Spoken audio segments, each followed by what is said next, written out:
Mestre Jesus, agradecemos esse momento de refrigério aos nossos pensamentos, de fortalecimento de cada um de nós. Com certeza, depois de participarmos desse momento junto com a equipe espiritual, todos nós saímos daqui com uma situação interna mais agradável, mais equilibrada, com os sentimentos mais harmonizados. Obrigado, Pai, por tudo que essa equipe espiritual e essa casa faz na vida de cada um de nós. Que nós saibamos aproveitar ao máximo esses momentos e que cada vez mais nos esforcemos para estar presentes neles. Pois o nosso hábito normalmente é que numa primeira dificuldade material, a primeira coisa que a gente abandona é o trabalho espiritual e esses momentos que com certeza nos fortalecem. Que nós tenhamos essa percepção cada vez mais firme para que nesses momentos de dificuldade nós fiquemos cada vez mais fortes na frequência e no uso desses momentos para o nosso equilíbrio. Muito obrigado, Pai, que assim seja. Então, no capítulo 12, se alguém vos bater na face direita, oferecei-lhe a outra. Ouvistes o que foi dito, olho por olho, dente por dente. Eu, porém, vos digo, não resistais ao mal que se quer fazer-vos. Mas, se alguém vos bater na face direita, oferecei-lhe a outra. E, se alguém quer entrar em litígio contra vós para tomar vossa veste, deixai-lhe também vosso manto. E se alguém quer obrigar-vos a caminhar 1000 passos com ele, caminhai 2000. Dai a quem vos pede, e não rejeiteis àquele que quer emprestar de vós. Mateus, capítulo 5, versículos 38 a 42. Os preconceitos do mundo, aos quais se convencionou chamar questão de honra, dão essa suscetibilidade sombria, nascida do orgulho e da exaltação da personalidade, que levam o homem a devolver injúria por injúria, ferida por ferida. Isso parece justiça para aquele cujo sentido moral não se eleva acima das paixões terrestres. É por isso que a lei mosaica dizia: olho por olho e dente por dente, lei em harmonia com o tempo em que vivia Moisés. O Cristo veio e disse: devolvei ao mal o bem. Disse mais: não resistais ao mal que se quer fazer-vos. Se alguém vos bater na face direita, oferecei-lhe a outra. Ao orgulhoso, essa máxima parece uma covardia, pois ele não compreende que há mais coragem em suportar um insulto do que em se vingar dele, devido ainda a esse motivo acima mencionado, que faz com que a vista não alcance além do presente. É preciso, entretanto, tomar essa máxima ao pé da letra? Não, assim como aquela que diz para se arrancar o olho se ele é um motivo de escândalo. Levada às últimas consequências, seria condenar toda a repressão, mesmo legal, e deixar o campo livre aos maus, dissipando todo medo. Se não se opusesse um freio às suas agressões, logo todos os bons seriam suas vítimas. O próprio instinto de conservação, que é uma lei da natureza, diz que não é preciso estender benevolentemente o pescoço ao assassino. Por essas palavras, portanto, Jesus não proibiu a defesa, mas condenou a vingança. Dizer que se ofereça uma face quando a outra foi ferida é dizer, de uma outra forma, que não é preciso devolver o mal pelo mal, que o homem deve aceitar com humildade tudo o que pode rebaixar seu orgulho, que é mais glorioso para ele ser ferido que ferir. Suportar pacientemente uma injustiça que cometer ele próprio outra injustiça. Que é melhor ser enganado que enganar, ser arruinado que arruinar outros. É também, ao mesmo tempo, a condenação do duelo, que não é outra coisa senão uma manifestação do orgulho. Só a fé na vida futura e na justiça de Deus, que nunca deixa o mal impune, pode dar força para que se suportem pacientemente os golpes contra nossos interesses e nosso amor próprio. Por isso dizemos sem cessar: dirigi vossos olhares para a frente. Quanto mais vos elevardes pelo pensamento acima da vida material, menos sereis ofendidos pelas coisas da terra. A gente, quando vive certas situações na vida, na nossa vida, principalmente no ambiente material, a gente às vezes passa por essas situações e foi trazida aqui para a gente refletir, e foi mais de uma vez abordada por todos nós durante várias existências, que é a gente buscar um ressarcimento por algo que alguém tenha feito para nós. E ele começa aqui trazendo para a gente essa lei, que foi estabelecida num dado momento, do olho por olho, do dente por dente, e que Jesus vem para poder modificar essa lei, que era uma lei humana, não é uma lei divina. Jesus não modificou nenhuma lei divina, as alterações são nas leis humanas.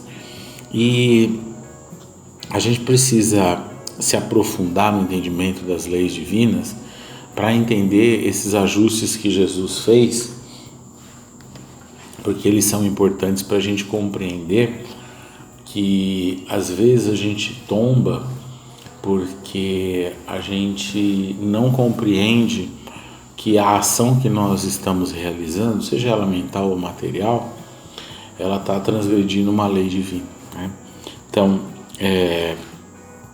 se ele fala, do olho por olho, dente por dente, eu fico pensando, por exemplo, a questão do matar. Alguém mata um ente querido nosso.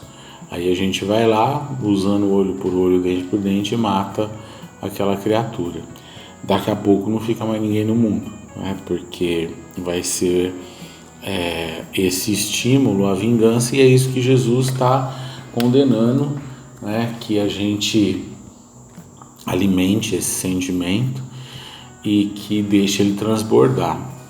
Jesus traz para nós esse oferecer outra face, no sentido de não se deixar levar por esses estímulos que podem ser extremamente funestos e que muitas vezes eles já são funestos na sua essência, Quando você pensa nisso que a gente colocou, do olho por olho, dente por dente, a gente vive uma situação como essa, como o do matar, a mesma coisa o roubar, a gente está ignorando que existe uma presença divina, que Deus está junto de nós e cuidando de todos nós para que a gente possa evoluir, para que a gente possa progredir como criatura. Então, essa modificação que Jesus traz para nós é para abrandar os nossos corações e traz para nós uma visão de vida futura, porque se a gente para e pensa nessa lei, e se ela fosse vigente até o dia de hoje, provavelmente a gente não estaria no patamar que a gente se encontra, porque é uma lei que era necessária numa época onde havia um total desequilíbrio. E ela trouxe algum equilíbrio, mas era necessário que a gente se equilibrasse também em relação a Deus, a nossa ligação ao Pai. E para que a gente equilibre a nossa ligação com o Pai, a gente precisa vivenciar os mandamentos divinos, o que é estipulado por Deus na essência para todos nós. Então, quando a gente olha para essa modificação que Jesus fez e que é tão importante porque deixa de alimentar a doença do sentimento que a criatura às vezes se encontra. Então, a gente freia as transgressões às leis divinas. Então, alguém mata um ente querido, faz algum mal para alguém que a gente, às vezes nem um ente querido, às vezes um amigo, não importa quem seja, a gente vai frear esse movimento que muitas vezes é a raiva, a vingança, o ódio, e vai obviamente delegar o ajuste de contas desta criatura com a lei de Deus às diligências divinas. Então, quando a gente começa a apaziguar o nosso coração, a gente começa aos poucos a limpar o sangue que muitas vezes a gente carrega nas nossas mãos e a gente ignora isso. E quantas vezes, às vezes, tanto que a gente no mundo tem até palavras confeccionadas para atos, um homicídio, um latrocínio, que é um roubo com homicídio, quantas coisas que são transgressões à lei de Deus e que, se a gente ignorar que existe uma presença divina cuidando de nós, a gente não tem um futuro como espírito, porque aqui a gente sempre tem que ter o olhar da vida futura como espírito.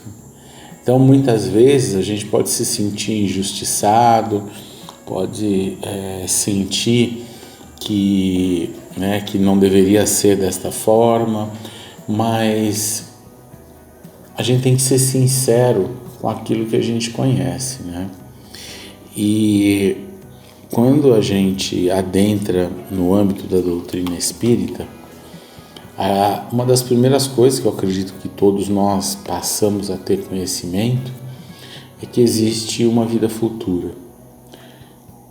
Quando a gente acredita numa vida futura, leva à consequência de que existiu uma vida passada. Tudo isso vai levando a gente a conclusões que são tão racionais e tão óbvias que a gente não pode negar. Se às vezes a gente vive alguma situação no presente, ela pode ser às vezes um reajuste da nossa estrutura espiritual às leis de Deus, de atos do passado.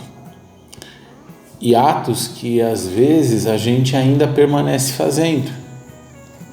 Porque quantas vezes a gente fala, por exemplo, do roubar, E toda vez que eu falo do roubar, eu uso um exemplo que às vezes choca um pouquinho as pessoas, Mas você está lá na sua mesa de trabalho e lá você tem várias folhas de papel sulfite. E aquelas folhas de papel sulfite, ela pertence ao local que você trabalha. Não importa se é um serviço público, se é uma empresa privada, não importa, não é seu. E você fala, vou levar só essa folha, uma folha.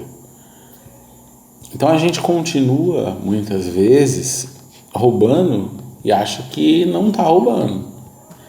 A gente pediu para alguém autorizou a gente a ter a posse daquilo que pertence a outro.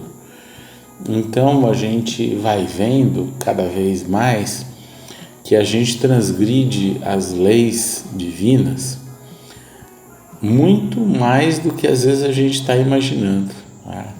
Eu usei esse exemplo, mas quantos exemplos a gente não tem, Às vezes uma pessoa tem uma ideia e a gente se apropria dela e resolve fazer alguma coisa. A gente não percebe que é um roubo também. Então, certos mandamentos, quando bem aprofundados, a gente vai perceber que a gente faz com uma sutileza tão grande, e isso para nós que temos muito conhecimento é algo para a gente poder se debruçar, né? Porque a gente tem que modificar a nossa intimidade e observar se a gente realiza esses atos, né? Eu também costumo falar muito da uva, né? E até um dia desse a gente tava conversando, né? Que agora as uvas vêm naquelas caixinhas, não vem mais, a uva não está mais solta. Mesmo assim, um dia desse a gente estava no supermercado, a pessoa estava abrindo ali e pegando a uva, né?